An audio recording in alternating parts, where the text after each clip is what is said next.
모차르트는 콩쿠르에 나가면 다 패배한다. 굉장히 슬퍼지네. 갑자기 불쌍해진다.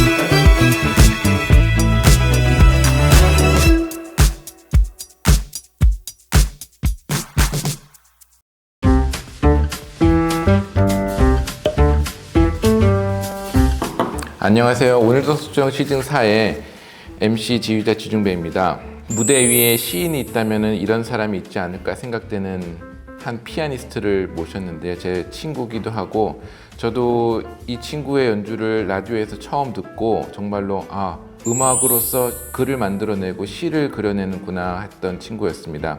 피아니스트 윤홍천을 소개합니다. 우와! 짠!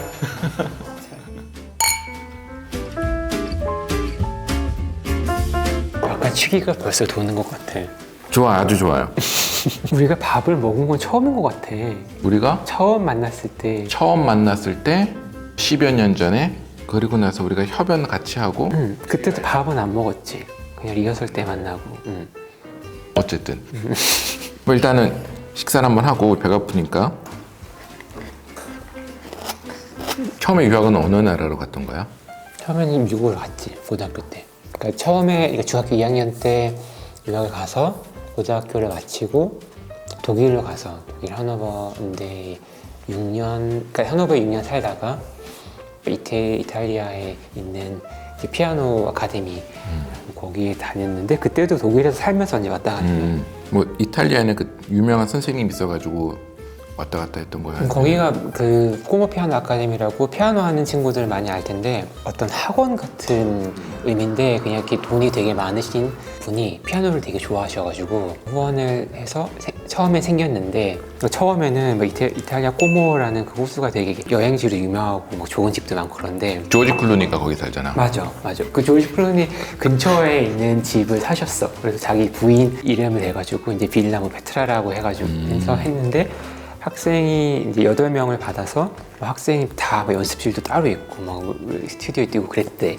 그러다가 이제 거기를 파시려고 내시면서 근데 거기에 오셨던 선생님들이 이렇게 계속 오시는 게 아니라 한 달에 한 번씩 이렇게 오셨는데 그 중에 정말 뭐 머라이 페랄도 왔었고 디스카우도 와서 막 가르치시고 했는데 그분들이 이 후원금이 없어도 와서 레슨 해주시겠다라고 해서 이제 내가 갔을 때는 되게 이렇게 막 허름한 학교에 이제 방 4개 정도 이렇게 빌려가지고 레슨을 했는데 너무 좋았지. 그 학교에서 같이 배웠던 친구들이 되게 잘 지낸 친구들이 많아. 쇼팽 콩쿠르 우승자도 나오고 뭐 방클라이번 뭐. 그리고 나서는 이제 뮌헨으로 지금 뮌헨에 살고 있지. 거주는. 뮌헨으로는 학교를 옮긴 거 아니면 그냥 거주지를? 아직 학교는 이제 하노버에 있었는데 처음에는 뮌헨에서 공부를 할까 하다가 이제 꼬모에 갔더니 선생님들이 모두 다 너 왜 벌써 또 공부를 하려고 하냐, 자립해야 될 나이다, 이렇게 많이 다 조언을 해주셔서 하노버에 있는 이제 코스를 빨리 이렇게 끝내버리고 그냥 거기서 그만했지. 그래서 뮌헨으로 옮기고 나서 이제 소위 말하는 너의 그 국제적인 커리어는 언제부터 그러면 어떤 계기로 시작이 됐어? 글쎄, 뭐 나는 아직도 만들어지고 있다고 생각을 하는데 시작은 작게 시작했지. 교회에서도 연주하고 돈 안 받고도 연주하고. 굉장히 슬퍼지네. 그렇게 시작을 하지. 내가 너를 처음 만났을 때는 우리가 10여 년, 2013년 막 이럴 때 내가 연락을 했을 거야 아마. 그때 연락했을 때도 우리 또래들 사이에서는 알고 있었고 윌리엄 윤이라는 친구가 국위 선양을 하고 있는 독일과 유럽과 한국과 다른 나라와 여러 곳에 무대를 시인처럼 다니고 있는 그걸 알고 있었다가 갑자기 나는 라디오에서 너의 모차르트를 들었었던 것 같아. 그때 한참 모차르트 뭐 전곡 시리즈 했을 때 아니야? 모차르트가 그 전국 시리즈 한 계기가 또 있어? 계기라면 꼬마 있을 때 나는 모차르트를 되게 어려워했었고 모든 사람이 다 어려워하지만 그때 또 우리 선생님이 모차르트는 콩쿠르에 나가면 다 패배한다. 그러니까 베토벤 소나타를 해야지 콩쿠르에 좋다. 근데 나는 그때 사실은 생각해보면은 자기도 모차르트를 어려워했던 것 같아. 왜냐면 그게 가르칠 수 있는 게 굉장히 까다롭잖아. 왜 어려울까? 파이널 때는 이제 뭐 라흐마니노프나 차이콥스키 이런 곡을 하고 그 전에 세미파이널 때 모차르트를 많이 하잖아. 우리가 뭐 콩쿠르에 나가면은 모차르트 협주곡을 연주할 때가 되게 많은데 그래서 곡을 하나 이제 배우고 있었어. 근데 꼬모에서 어떤 친구가 모차르트 콘체르토의 491 이제 C 마이너 잘 연주 안 되는 곡인데 그거를 가지고 왔는데 모차르트가 그 단조로 쓴 피아노 협주곡이 딱 두 개거든. D 마이너고 C 마이너인데 지금은 돌아가신 이제 후충원 선생님이라고 그분의 첫 질문이 너는 D 마이너와 C 마이너의 다른 점이 뭐라고 생각해? 라고 딱 했는데 우리들이 앉아있는 사람은 저게 무슨 질문이지? 근데 이제 거기서 이제 설명을 하시는데 그게 되게 정말 라이프 체인저의 어떤 경험이었던 것 같아. 우리가 이렇게 비슷비슷하다고 느껴졌던 그런 게 그 색깔이 너무 다르다는 거를 알게 됐지. 그럼 C 마이너나 D 마이너는 지금의 윤홍천은 어떻게 생각하는데? D 마이너는 프레이징이 끝나지 않고 쉼표로 해서 계속 연결이 돼. 이 음악에서 모차르트가 포기하지 않고 계속 이렇게 싸우고 있다는, 계속해서 질문을 던지고 있다는. C 마이너는 어떻게 보면 삶의 비운적인 거를 이렇게 내려놓는 거지. 흑백 영화처럼 회상을 하고. 그래서 얘기를 끝나자면 그렇게 하면서 모차르트를 치는데 너무 재밌는 거야. 그래서 어떤 이제 음반사하고 접촉을 하면서 어떤 레퍼토리를 하겠냐고 했을 때 사실은 모차르트의 전곡을 변주고 이런 거 다 합쳐가지고 11장의 CD를 하고 싶어 했었어. 처음에 모차르트를 한다고 했을 때 벌써 음반사에서 별로 모차르트? 뭐 왜? 음반사로서는 엄청난 리스크가 있는 도전일 수도 있지. 그치, 약간 한국말로 도가 아니면 뭐인데 디터 연수라는 분이 많은 경험이 많으신 분이었는데 날 딱 쳐다보더니 너가 그렇게 자신 있게 이야기하면 자기는 믿겠다고. 아티스트가 자기가 제일 잘하는 거를 알지 않겠냐고. 자기가 잘 아는 거를 하는 거를 모르는 아티스트들도 많은데 그런가? 그거 아는 것도 되게 중요하지. 따뜻한 거 해줄게.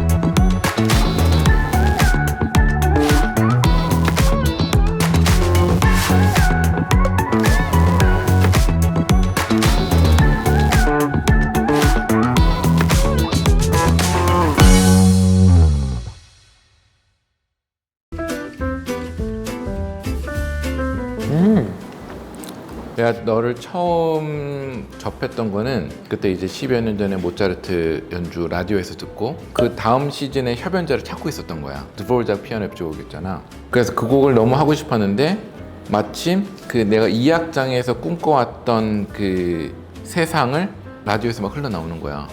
되게 좋은 연주자다 하고 있는데 내가 아는 이름인 거지. 그래서 내가 뭐 어떻게 통해서 우리 뭐 동기들 통해서 연락을 해가지고 했던 것 같아. 아닌데? 아니야?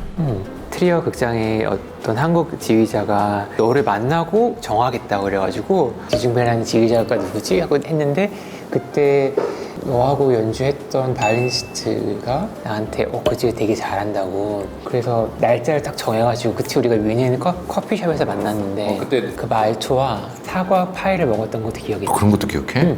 그때 너가 그 드보르작을 하고 싶다 얘기했었지. 근데 나는 기억나는 게 우리가 드보르작을 하고 나서 찰코프스키 1번을 너가 지휘를 했는데 정말 깜짝 놀랐어. 그 오케스트라 단원들이 굉장히 좋아한다고 느껴졌고 퀄리티가 너무 좋은 거야. 그래서 한국에 와서 지중배 씨 진짜 잘한다고. 너가 그 전에 윤홍천이란 이름을, 윌리엄 윤이란 이름을 많은 사람들이 기억했던 거는 로린 마젤 오디션을 봤던 그거. 그때가 언제지? 그 공연 2024년 12월이었지. 찾아갔어? 그때 이제 내 또래 하는 친구들이 굉장히 많이 있었거든, 뮌헨에. 그 친구들은 선생님을 통해서 어떤 멘토를 통해서 꼭 지휘자 오디션을 다니더라고. 아, 그럼 나도 지휘자들한테 막 연락을 해야 되겠다 라고 하는 시기에 마젤이 이제 뮌헨 필로 왔지. 사실은 그때 뮌헨에 있는 사람들은 약간 나이 드신 사람이 온다고 하니까 별로 그렇게 좋아하진 않았어, 사람들이. 나는 마젤이 와서 되게 좋았던 게 그 전에 공연을 봤는데 정말 뭐라 그럴까, 손에서 쉼표를 지휘해야 한다는 걸 그때 느꼈어. 근데 그날 운이었을까? 어떤 이제 아이디어가 생각이 났는데, 보통 연주회 가면은 지휘자들 방에 사람들이 쫙 서 있거든. 뭐 매니지먼트, 뭐 오케스트라 단원들. 내 생각에 일부를 보고 휴식 시간에 가면 사람이 없지 않을까라고 생각을 한 거야. 그래서 이제 일부 협연자가 앙코를 할 시간에 갔지. 봤더니 정말 혼자 앉아 계시더라고. 다행히 내 편지를 기억을 하시고, 이제 오케스트라 단원에 계신 분이 쟤 되게 잘한다 했고, 이제 마젤도 내 문반을 들었다고 하니까 이제 그러면 모레 연주를 오디션을 보러 오라고 했었지. 근데 그게 한국에서는 굉장히 어떤 이슈가 됐는데, 사실은 지금도 지휘자들 방에는 항상 그렇게 인사하러 온 솔리스트들이 많이 있는데, 근데 그게 또 연주로 연결되는 거는 좀 드문 일이고, 내가 다른 지휘자한테도 간 적도 있었고, 아니면 뭐 유명한 피아니스트한테 가서 인사도 한 적도 있었고, 그런데 정말 거의 70~80%는 관심이 없어. 나는 크면 그렇게 되면 안 되겠다. 더 관심을 가져야겠다. 그래서 이제 어린 후배들, 뭐 학생들 챙기지? 아니, 뭐 그런 건 아니고, 내가 이제 이탈리아에서 뭐 이렇게 마스터 클래스 하는 게 있는데, 한국 친구들, 외국 친구들 다 떠나서 다들 이제 고민이 많지. 그런 거 약간 들어주는 것만으로도 어떤 무대에 서고 싶은 사람이 많잖아. 솔직히 얘기해서 나보다 피아노 잘 치는 후배들도 있지. 근데 그 처음에 그 서클 안에 들어가는 데는 마지막에 되는 건 실력이야. 그걸 베이스로 가지고 가는 거야. 근데 누구를 이렇게 막 만나고 나처럼 지휘자도 좀 찾아가 보고 그런 시도를 해야 되는 것 같아. 너도 보면 실력 활동을 굉장히 활발하게 하는 피아니스트 중에 하나잖아. 실력을 주기적으로 하는 피아니스트가 그렇게 또 많은 건 아니거든. 내가 이렇게 집에서 피아노를 막 매일 몇 시간씩 연습하는 스타일이 아니거든. 뭔가 공연을 만들어야 연습도 하게 되고 막 거기에 이제 재미를 붙여서 이렇게 하는데, 실력은 우선은 연습을 많이 안 해도 여러 곡을 접할 수가 있어. 그게 장점이야.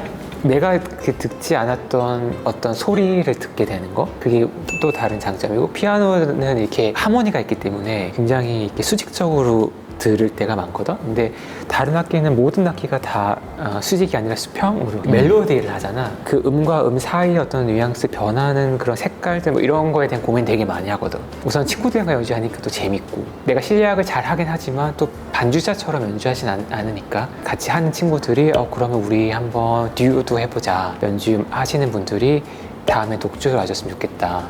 이렇게 뭔가 이렇게 시너지가 되게 있는 것 같아. 최근에 보면은 우리가 작년에 내가 우리 브람스를 KBS 교향악단에서 같이 했었잖아. 그때 이 친구가 정말로 실력을 하는 것에 몸에 배어 있구나라는 걸 브람스 때 느꼈거든. 정말 나는 오케스트라가 작게 해주세요라는 말을 안 하거든. 왜냐하면 그 오케스트라에서 오는 그 한 개인만의 그 기가 나는 느껴져. 그리고 연습할 때는 이제 막 고민도 하고, 예를 들어서 모차르트는 정말 이렇게 고민을 많이 해야지. 근데 그 순간에는 조금 내 생각에는 즉흥적으로 하려고 하는 것 같거든. 왜냐면은 내가 생각하는 음악은 그 순간에 나와야 된다고 생각해. 최근에는 우리한테 알려지지 않은 작곡가 곡들도 많이 하지 않았어? 음반도 최근에 나온 음반은 어떤 음반이야 그러면은? 올해 초에 나온 게 이제 프랑스 작곡가들의 이제 협주곡인데, 가브리엘 포레, 레날도 안, 나디아 불랑제 이 작곡가 곡을 했지. 불랑제 같은 경우는 굉장히 드물게 안 알려진 작곡가, 특히 우리나라에서는. 불랑제 작품을 선택한 이유가 있어?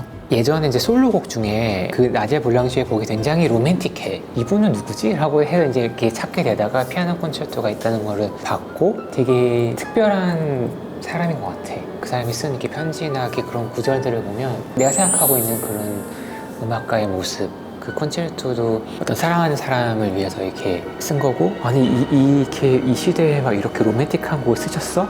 라고 할 수도 있고, 멋부리지 않았기 때문에 나의 이야기를 하는 음악. 이렇게 와닿아.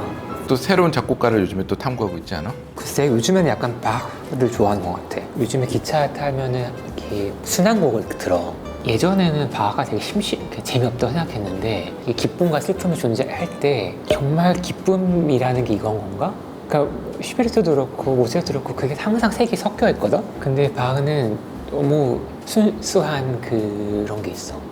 나 스스로한테도 하는 얘기 항상 하고 뭐 다른 음악하는 뭐 동료나 후배들이나 학생들한테 하는 얘기인데 마음이 번쩍할 때는 고전으로 돌아가자.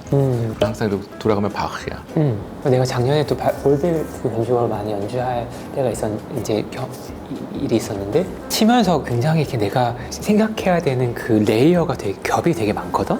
정말 이렇게 치면서 당연히 이제 대곡이고 하니까 이제 어렵지. 근데 바흐는 그런 겹이 없더라. 뭐랄까 그런 자연스러움이 하면서 내 마음에 약간 이렇게 힐링이 되는 느낌? 요즘 또 다른 계획 있어? 현대곡 5월 달에 초연하는 곡이 있어가지고 그러고 현대곡이 좀 재밌어져서 어떤 작곡가분이 또 피아노 협주곡을 지금 써주고 계시고. 한국에서도 뭐 마스터 클래스 같은 거 한 적 있어? 다른 곳에서도 마스터 클래스 했잖아. 다른 나라에서도 한국 학생들과 또 다른 그 문화의 학생들을 했을 때. 왜냐면 너 같은 경우도 어렸을 때도 유학을 갔잖아. 어떻게 보면은 한국의 교육 과정을 안 거치고 가는 또 그 친구들 만나서 또 가르치다 보면은 좀 색다르지 않아? 한국 학생들이 피아노는 정말 잘 쳐.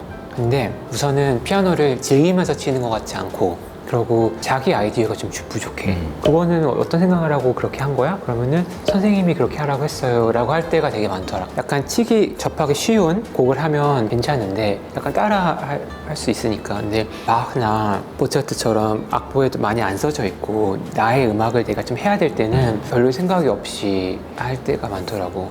근데 그렇다고 해서 너 해서 고민을 해봐 뭐 이렇게 얘기할 수 없잖아요, 그 상황에서. 그치. 잠깐 만나는 또 그런 만남인데 어떻게 보면은. 근데 이제 그렇게 해야 나중에 이제 내 나이가 됐을 때 이제 내가 나를 가르쳐야 되잖아. 그럴 때는 이제 상상력, 창의력 이런 게 많이 중요한 것 같아. 나 처음에 유학 갔을 때 처음에 주어졌던 곡들이 하이든이었어 다. 하이든 초기 작품들. 어렵다. 악보에 아무것도 안 써 있는데 연극을 만들어야 되는 음악에서 그 과정이 녹록치 않았는데 너무나도 소중한 과정이었고 너가 했던 좋은 말이었던 것 같아. 나와 또 싸워야 되고 나를 설득시켜야 되는데 그 과정이 없었으면은 나를 설득하고 내가 이렇게 음악의 스토리를 만드는데 많이 부족하지 않았을까. 근데 모든 사람에게 그런 게 있거든? 표현을 못해서 말을 안 하는 건지. 표현을 하는 방법을 모르는 건지. 그치. 가둬져 있는 거를 누군가 이제 열어줘야 되는데 그거를 지금 하고 있는 것 같아. 지금 있잖아, 우리 나이가 되니까 일을 하고 생활을 하다 보니까 우리가 정말 내가 언제 뭐 2주 동안 막 그 곡에 미쳐서 막 연습했던 적이 없어. 항상 막 다음 연주에 이거를 해야 되고 뭐 내년에 연주할 거를 미리 정해야 되고 뭐 이게 뭔가 되게 계산적인 사람이 되거든. 내가 되게 좋아하는 그 책 중에 릴케의 젊은 시인에게 보내는 편지라는 거기에 보면은 나는 시를 쓰고 싶은데 어떤 주제에 대해서 써야 되나는 질문을 해. 릴케가 큰 주제에 대해서 쓰려고 하지 말아라. 작은 거에 대해서 얘기를 하고 아니면 우리에게는 무궁무진한 옛 기억이 있다라고 얘기하는데 정말 내가 지금 어떤 곡에 대해서 해석하고 할 때 오는 그 감성은 내가 예전에 겪었던 거야. 사랑에 실패도 하고 뭔가 그 외로움을 겪었고 뭐 그런 게 지나서 나오는 느낌이 정말인 거야. 근데 그거는 상상이 아니라 정말 과거에서 오는 거잖아. 학생들이 조금 이렇게 올바르게 살려고 하지 말고 경험도 많이 해보고 해보는 것도 많이 해보고 해야지 나중에 길은 좀 좋아지거든. 그치? 좋은 말인 것 같아. 지금 너의 모습을 꿈꾸는 많은 사람들이 있을 거야. 우리도 그럴 때가 있었을 거고 분명히 어떤 무대를 동경했을 때가 있고 이제 그게 조금씩 잊혀지고 있지만은 우리도 그걸 좀 끄집어내야 되고 좀 이렇게 우리를 정화시켜야 되는 것도 있는데 그거를 꿈꾸고 있는 친구들에게는 너가 지금 한 말이 굉장히 잘 새겨들으면 도움이 되지 않을까. 역시 시인이었어. 되게 신기한 게 우리가 어렸을 때 했던 곡들은 갑자기 해도 돼. 근데 지금은 그게 안 돼. 새로 부는 곡들은 분명히 음악은 들어와 있는데 항상 다시 봐야 되고 갑자기 불쌍해진다. 근데 옛날에 했던 거는 그 약간 버릇이 있지 않아? 버릇이 있지. 버릇이 있지. 그게 안 없어지지. 없어지려고 해도 남아있지. 근데 나는 예전에 많이 했던 곡은 항상 악보를 새로 사. 나도 그런 편이야. 정말 연습한다는 게 약간 모래성을 쌓는 것 같아. 어떻게 보면 나의 장점이고 어떻게 보면 나의 단점인데 그냥 예전 했던 그대로 그냥 하면 되지라고가 잘 안 돼. 예전에 했던 거 보면 뭐 써놓잖아. 이게 어느 순간 방해가 되는 거야. 맞아. 그것만 보여. 작년엔 이렇게 연주를 했구나. 근데 지금은 그 마음이 아니잖아. 내가 나를 방해를 하고 있어. 그럴 경우는 이제 악보를 아예 새로 사고 또 다시 피고 막. 자, 오늘도 서초동. 우리 막 오늘도 서초동을 하고 있었어. 카페에서 만난 것처럼 얘기를 하고 여기 있었는데. 양지동 아니에요, 근데? 아무튼 오랜만에 만나서 너무 반갑고 우리 시청자분들에게도 한마디.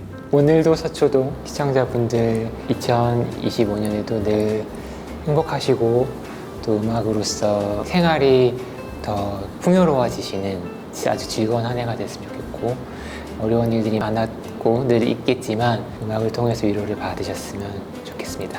구독해주세요. 구독도 해주세요. 알람도 눌러주세요. 알람도 눌러주세요. 계속 봐주세요. 그건 너가 잘하면 새해 복 많이 받으세요. 왜 집어던져? 새해 복 많이 받으세요. 많이 받으세요.